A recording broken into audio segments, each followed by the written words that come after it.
Up in what seemed like a complete family. Mama, Papa, and two kuyas. But it never felt home. My parents constantly fought, and it never truly felt love. I was often asked who I would choose to stay with if they separated. Among the three sons, I felt like I least favored. Longing for love and affirmation, I joined a fraternity when I was in grade 6. I craved belonging that led me into a lifestyle filled with smoking, alcohol, pornography, and toxic relationships.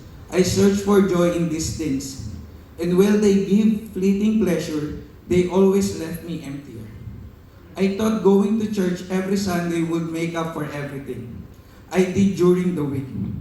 But one day, during our hangout session, a classmate who had just come from a Christian retreat shared the gospel with me. He was different, at peace, full of purpose. That moment planted a seed in my heart. In March 2016, I attended a CCF True Life Retreat. There I encountered Jesus and surrendered my life to Him. I declared my faith in Christ through baptism. That was when worship truly began in my life. Not just singing, but proclaiming who God is and what He has done. Soon after, my lolo, mama, and papa all underwent major surgeries. In the middle of that hardship, God opened the door for me to lead them in Bible study.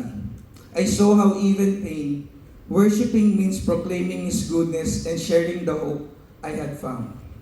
But in 2018, I drifted back into sin. I live a double life, attending Elevate while secretly returning to my vices. Eventually, I stopped going to church and avoided my D group. Then came a wake-up call. My cousin confronted me and said, "You're the reason I don't believe in God." That rebuke broke me, and I realized the weight of my testimony and the need to live out what I preach. Shortly after, a leader invited me to an Elevate Multiply Retreat in 2019. It was there that I fully surrendered again and sensed God called to a full-time ministry. At that time, I was a licensed aircraft mechanic and also in the airline company. But the burden to serve was overwhelming. I asked my parents if I could apply to be a campus missionary. Though hesitant, they eventually supported me. I began full-time ministry in Elevate in 2019. Since then, I've taken every opportunity to share the gospel not just with students, but especially with my family. We began holding Bible study at home. When the pandemic hit and one of my brothers could not join, the rest of us still gather for a nightly prayer. I continue inviting my parents to Sunday service. Until in October 2022, our whole family worshiped together for the first time.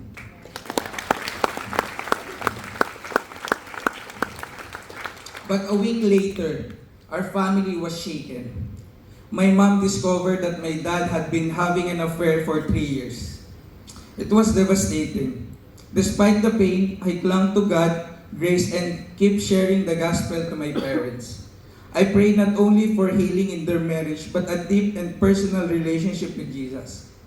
Then on September 13, 2023, my dad had a heart attack and was rushed to the ICU. In the hospital, I saw God move. My parents reconciled and forgave each other before my dad bypassed surgery.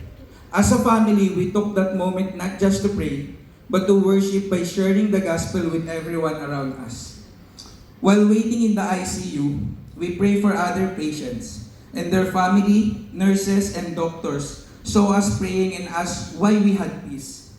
We told them about Jesus. One by one, we saw opportunities open up to speak of His hope. 3 days after my dad's surgery, we were preparing to move him to a regular room when he suddenly had aneurysm and slipped into a coma. Doctor told us there was no more hope. I cried out to God in pain and confusion. Why now? But God reminded me through Romans 8 verse 28 that even this will be for our good and for His glory.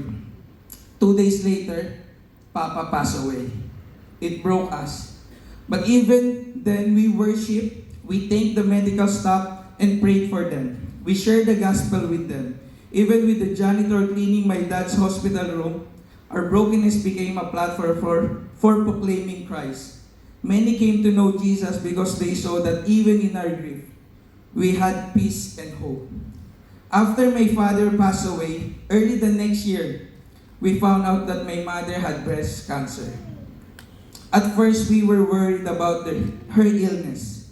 But once again, God uses this challenge for our family, especially for my mother. Before I noticed that although my mom had a religion and regularly attending service, she hadn't truly accepted Christ into her life as her personal Lord and Savior. A week before her operation, I invited her to a True Life retreat, and by God's grace, she agreed to come. During the retreat, my mom truly surrendered her life to God.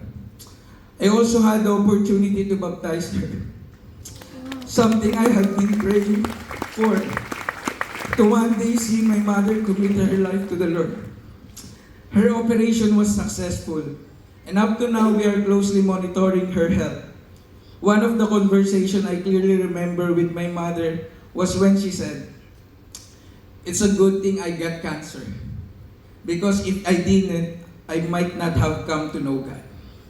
Now, by God's grace, she is active in her small group, involved in women-to-women ministry, and also studying in GLC. True worship isn't just singing in joy, it's proclaiming Christ in pain, giving our lives in service, and trusting that God is working even in the dark. That's the life I now live.